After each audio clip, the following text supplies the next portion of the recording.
Ако един уебсайт има посетители от Европейския съюз, тогава общият регламент за защита на данните или GDPR важи за него. И това е така, без значение къде се намира самият бизнес. Така че, нека да видим как точно да се ориентираме в този понякога сложен свят. За да стане ясно защо тази тема е толкова важна, нека започнем с едно единствено число – 2,55 милиона евро. И не, това не е някаква хипотетична сума, а съвсем реална глоба, наложена на компания точно за неспазване на правилата. Залозите тук са, меко казано, високи, а онова оправдание «ама аз не знаех» просто не работи. Добре, но няма нужда от паника. Ще разделим всичко на 6 ясни и лесни за управление стъпки. Първо ще видим какво представлява този правилник. После ще разгледаме самите данни, инструментите за прозрачност, правилата за съгласие. Ще минем през конкретен план за действие и накрая ще видим как съответствието всъщност е нещо добро за бизнеса. И така, да започнем от самото начало. Раздел 1. Глобалния правилник за данните. Нека разберем какво точно представлява този закон.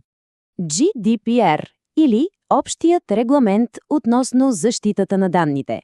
В същината си това е правилникът на Европейския съюз за правата на потребителите по отношение на личните им данни. И тук идва ключовият момент – неговият глобален обхват. Няма значение къде е регистрирана една фирма.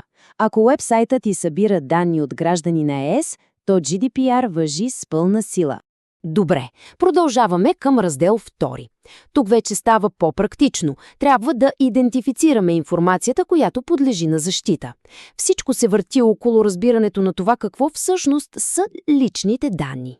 И така, стигаме до въпроса – какво всъщност се брои за лични данни? Отговорът, оказва се, е доста по-широк, отколкото повечето хора предполагат. Разбира се, имаме очевидните неща – име, имейл адрес, телефонен номер. Но обхватът е много по-голям. Помислете за IP адреси, идентификатори на бисквитки, данни за местоположението, дори здравни досиета и биометрични данни. Общо взето, всичко, което може, било то пряко или непряко, да идентифицира един човек, попада под чадъра на GDPR.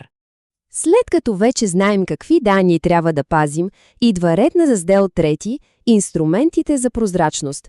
С други думи, как да информираме потребителите ясно и точно. Това става чрез няколко ключови документа на самия уебсайт. На първо място е политиката за поверителност. Това е основният документ. И тук е много важно. Тя трябва да е написана на разбираем език, не с някакъв сложен юридически жаргон. Трябва да отговаря на 4 големи въпроса. Какви данни се събират? Защо се събират? Колко дълго се пазят и с кого се споделят? Просто и ясно. Освен това, всеки уебсайт трябва да има и политика за бисквитките. И разбира се, онзи банер за бисквитки, който виждаме навсякъде. Номерът тук е, че той не трябва просто да информира, трябва да дава реален избор, да се приемат или да се отхвърлят всички бисквитки, които не са абсолютно задължителни за работата на сайта.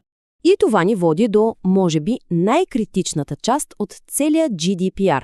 Раздел 4. Правилата на съгласието. Как се получава разрешение от потребителя по правилния начин? Правило номер 1. И то е абсолютно фундаментално. Съгласието трябва да бъде активно, т.е. да е резултат от някакво действие от страна на потребителя. Мълчанието или просто липсата на действие – това не се брои за съгласие. Разликата е наистина очевидна. Онези формуляри с предварително сложени отметки в квадратчетата, те вече са в миналото, забранени са. Потребителят трябва сам, активно, да кликне и да сложи отметката.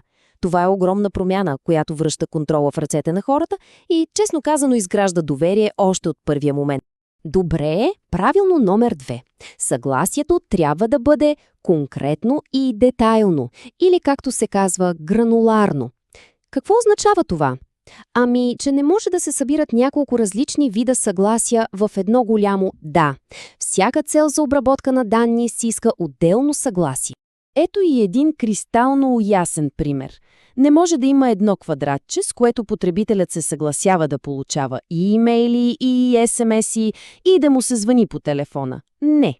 Трябва да има отделни, индивидуални полета за всеки един от тези канали. Така се дава детайлен контрол и хората могат да изберат точно каква комуникация искат. Това отново засилва доверието. И стигаме до правило номер 3. Колкото е важно да се получи съгласие, толкова е важно и да има лесен начин то да бъде оттеглено. Златното правило тук е, ако абонирането става с един клик, отписването също трябва да е толкова лесно. Например, с ясен и видим линк за отписване във всеки един имейл. Добре, достатъчно теория, време е за практика. Преминаваме към раздел 5 – конкретен план за действие за уебсайта. Няколко бързи, но абсолютно ключови стъпки. Първа стъпка – сигурността. Уебсайтът трябва задължително да използва HTTPS. Това става чрез SSL сертификат, който криптира връзката и всички данни, които се предават между браузъра на потребителя и сървъра. Това е просто задължителна техническа мярка, няма ако или но. Втора стъпка – заявките. Потребителите имат права, право на достъп, на корекция, на изтриване на данните си. И регламентът поставя много ясни срокове за това. Отговорът на заявката трябва да е бърз, а самата заявка да се изпълни в рамките на 30 дни. Освен това, трябва да има готовност данните да се предоставят в преносим, лесен за четене формат. И трета стъпка – кризисният план. Какво се случва, ако има пробив в сигурността? Ето едно критично число – 72. Толкова часа е срокът, в който трябва да се уведоми надзорният орган при значителен пробив. Това означава, че трябва да има готов план за действие при инциденти, защото време за импровизации просто няма. И така, стигаме до последния раздел, в който ще се опитаме да погледнем на нещата от друг ъгъл.